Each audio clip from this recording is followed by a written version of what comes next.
Welcome to the Deep Dive, where we plunge into the fascinating currents of human perception and bring you insights you won't hear anywhere else. Today we're uncovering something truly remarkable that influences our daily lives in ways we rarely notice. Okay, picture this. You're trying to hire for a really critical team mediator role. Someone warm, approachable, a real unifier. Two resumes land on your desk. On one, you see the name Renee. On the other, Greta. Now, without even a second thought, just a gut feeling, who do you feel leans more towards that warmth and approachability you're looking for? For many of us, I'd guess that intuitive lean might be towards Renee. But stop and think, why? It's not about the letters themselves or any obvious cultural background we might associate. It's the sheer sound of the names. Renee with its flowing, continuous sound. It feels smooth, right? Almost like a gentle current, suggesting ease and softness. Greta, on the other hand, kind of hints with sharper, more abrupt sounds, maybe evoking a sense of directness, perhaps even a bit of firmness. It doesn't immediately sing harmony-seeking. You've absolutely nailed it. And that's not just some quirky hunch you have. It's actually rooted in a fascinating linguistic phenomenon we call sound symbolism. Basically, the actual noises within words subtly nudge our brains towards certain impressions. They shape how we perceive the world around us. We're talking about an unexpected layer of bias here, something that can quietly tip the scales in everything from, say, how we react to brand names to, yes, how we judge people based on their given names. Okay, wow. Let's unpack this then. Our mission today is really to explore how something as seemingly simple as a name's tune plays a much bigger role in life than we might ever expect, and maybe even help you spot it in your own judgments. Yeah, Because once you hear this, you kind of can't unhear it, right? exactly. It's like discovering a secret symphony playing all around you all the time. So to really get why a name like Renee might get that subconscious thumbs up, we have to establish this core idea first. Sounds aren't random. They carry inherent hints about meaning or qualities, like a sort of built-in phonetic suggestion. Precisely. It's not just that we label things. Our words can actually echo them through their phonetics, the very building blocks of speech. We've all encountered words that just sound like what they mean, haven't we? Like buzz for a bee or crash for a collision. What's actually happening there? How does that connect to this bigger idea of sound symbolism? Right, you're hitting on onomatopoeia there, which is sound symbolism in its most, well, obvious form. The word directly imitates the sound. But this phenomenon stretches way beyond just simple imitation. It's about how specific consonants and vowels subtly create different feelings, almost like a sonic texture. We found there are soft sounds, scientifically known as sonorant consonants. Think of the ul, in, and or sounds, like in Renee or Liam. These sounds vibrate continuously in your vocal tract, allowing air to flow freely. It creates a smooth, flowing, almost gentle sensation when you pronounce them. Okay, smooth and flowing. So what's the opposite? On the other hand, you have hard sounds, specifically voiceless stop consonants like P, T, K, and the hard G sound, as in Greta or Tate. With these, you have a complete stoppage of airflow, which then releases abruptly. That gives them a sharper, more percussive, almost jagged feel. Jagged versus smooth? Makes sense. And what's truly captivating here is how universal these subtle cues seem to be. Decades of research back this up. Linguists have observed these patterns across so many languages, like think about English words for shiny things. They often start with GL, right? Glitter, glow, gleam. Huh. I never consciously noticed that, but yeah. It's like an auditory hint. The sound itself sparkles a bit. Or in Japanese, they have mimetic words that imitate actions or states, like fura fura for wobbling unsteadily. It's not just imitation. It's like the sound feels unstable. It shows how deep these sensory crossovers go in language. That's really remarkable. So it's not just meaning, but the actual physics of the sound. Yeah. But why? Why does this happen? Is there a leading theory? Well, we're exploring several pretty compelling theories. One big idea is that it's tied directly to how our mouths physically form the sounds. For instance, making certain sounds might round your lips, kind of mimicking a rounded shape, Like saying, ooh. Exactly. Or your tongue might tense and hit the palate for sharper sounds. Another theory points to brain wiring, how auditory and visual areas might actually overlap slightly, almost creating these cross-sensory links, a bit like synesthesia, where one sense triggers another. Fascinating. And there are even evolutionary ideas suggesting it helped early humans communicate more nuanced info before complex language fully developed, maybe conveying emotions or environmental cues more intuitively. Whatever the ultimate cause, it's definitely clear that sound symbolism is deeply embedded in how we interpret things. Okay, this is where it gets really interesting for me. There's a classic experiment, right? Yeah. That really opened people's eyes to this. I want you to join me in a quick mental exercise. Picture two abstract shapes in your mind. One is like wonderfully curvy and blob-like, all soft edges. The other is distinctly pointy and angular, maybe like a jagged starburst. Got them. Now I'm going to give you two nonsense words. Bouba and kiki. Which word do you intuitively assign to which shape? Take a second. And if you're like the vast majority of people tested worldwide, you've almost certainly paired bouba with the rounded shape and kiki with the spiky one. I definitely did. Bouba is round, kiki is spiky. Why? Well, this striking effect actually goes way back to Wolfgang Kohler in 1929. He did similar tests on an island, Tenerife, using words like maluma and takate. And he found the same thing. People consistently matched the flowing, rounder word, maluma, to the curvy shape, and the sharper word, takate, to the jagged one. It hinted at this deep link between sound and form. So it's definitely not random. There's something consistent happening in our brains. No. What does this universality tell us? Why is it so incredibly consistent across cultures? It's truly profound how consistent it is.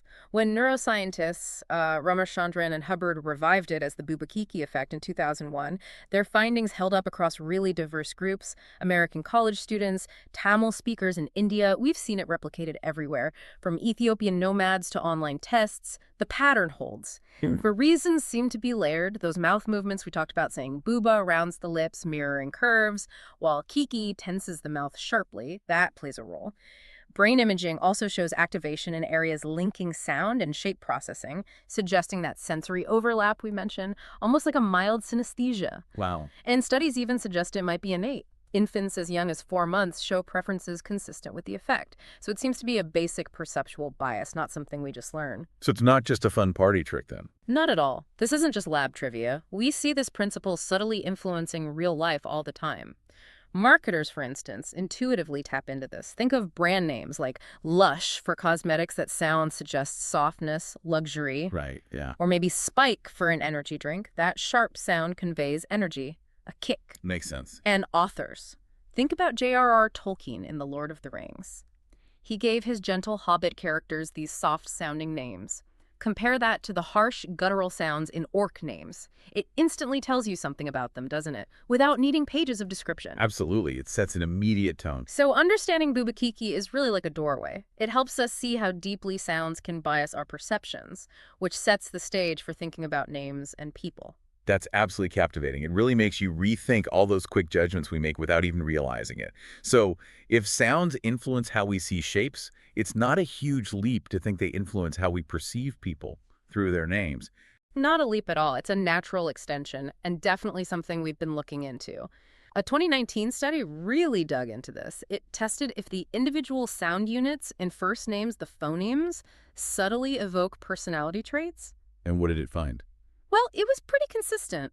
Smoother, sonorant, heavy names like Liam or Noel, they were rated higher on things like warmth, agreeableness, emotionality.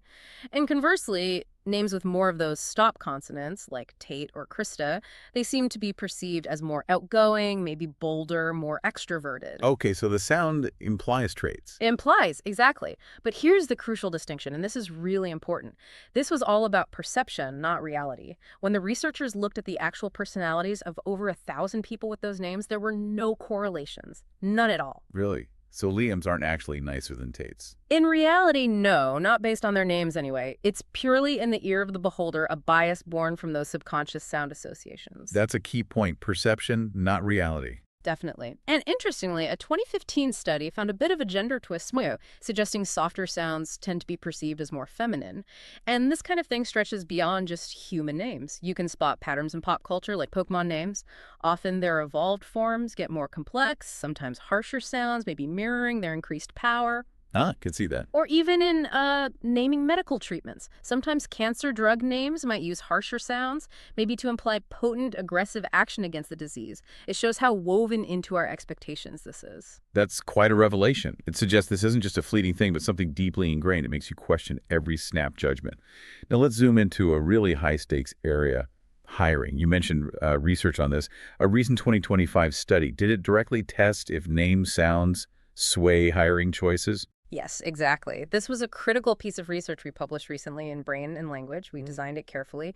We created job ads targeting specific personality traits using the Etzick-Zacko model.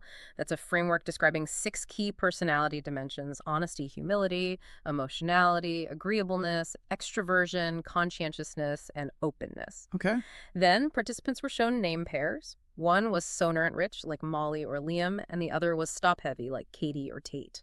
They had to pick the better fit for the job described. And the results? Did the sounds matter? They absolutely did. The results were compelling. Sonorant names were consistently preferred for jobs needing traits like honesty, humility, emotionality, agreeableness, and openness.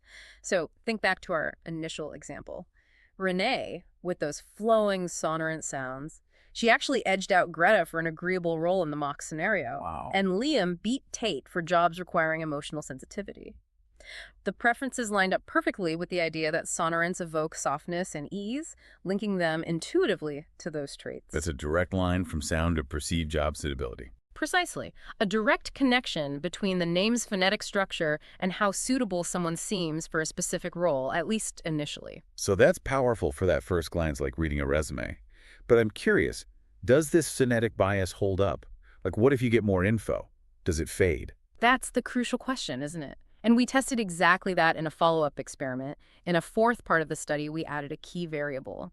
Participants saw videos of the candidates answering questions. So, much richer information. Okay, so visuals, tone of voice, the whole package. Exactly. And what we saw was striking. The sound bias completely vanished. Gone. Really? Just like that? Just like that. The richer information, seeing them, hearing them speak, it just trumped the subtle phonetic influence. This strongly suggests that this phonetic bias is most powerful in those early information-scarce stages, like that quick resume screen. Right, when the name is one of the few things you have. Exactly. But once you get a more complete multisensory picture, those little sound nudges seem to fade into the background. It really raises an important question, how much information do we need before these biases kick in or fade away? It highlights our vulnerability when we lack data. So what does this all mean for us in the real world, outside the lab? Because, let's face it, resumes often get filtered automatically or just get a quick glance first. Name's right there. Well, in the real world, this phonetic bias could potentially compound existing prejudices. We know racial name discrimination is a serious issue. Studies have shown, depressingly often, that names perceived as white-sounding, like Emily, get significantly more callbacks than names perceived as black-sounding, like Lakeisha, even with identical qualifications. And that bias still exists. Unfortunately, yes. A 2024 update confirmed it persists. Around 24% fewer callbacks for names associated with Black individuals. It's a stark reality. And we have to consider the intersection here. Many ethnic names have unique phonetic structures. This could potentially amplify or even alter these sound symbolism effects in complex ways. So a soft-sounding name from one background might face different biases than a sharp-sounding one from another. Potentially, yes. A softer-sounding African name might seem like a good fit for an agreeable role, but could, perhaps unfairly, hinder someone applying for a role needing perceived assertiveness, purely based on that sound association. It adds another layer to consider. And it's not just hiring, right? We touched on branding. Companies are definitely using this. Oh, absolutely. Consciously or unconsciously, it's constant. Think Coca-Cola. Those smooth, flowing sounds just evoke fun, enjoyment. Yeah. Contrast that with Xbox. Sharper, harder sounds. It feels more techy, powerful, cutting edge. You hear it now, I think about it. Even coffee shops. Definitely. Our research shows round-sounding names often suggest that cozy, welcoming vibe people like in a coffee shop. Yeah. And when we test fictitious brands, those with symbolically fitting sounds always perform better in perception tests. So the implications for HR and fairness are huge. They really are. Awareness is the absolute first step. But practically, things like anonymizing names and initial reviews, just focusing on skills that can make a real difference. Aligned recruitment. Exactly. And bias training that specifically addresses these phonetic biases is becoming more important. Of course, we need to remember the 2025 study focused on English names, and real hiring is way more complex than just a name. But connecting it to the bigger picture, it's about making conscious choices where these unconscious biases might sneak in. It's about understanding that deeper wiring of perception to try and be fairer. So if this is such a subtle yet powerful bias kind of woven into language itself, what can we actually do as individuals, as organizations? How do we mitigate this melody? Well, like I said, it fundamentally starts with education really getting that these biases exist and how they work. For companies, implementing those blind recruitment practices where names are hidden initially is a really effective tool. Hmm. There's even name-blind software emerging to help automate this. Makes sense. Takes the potential for bias out early on. Right. And on a bigger scale, maybe the increasing diversity in naming trends with more cultural mixing might eventually dilute some of these really rigid phonetic associations over time. We'll see. Plus, more research into non-Western languages is crucial.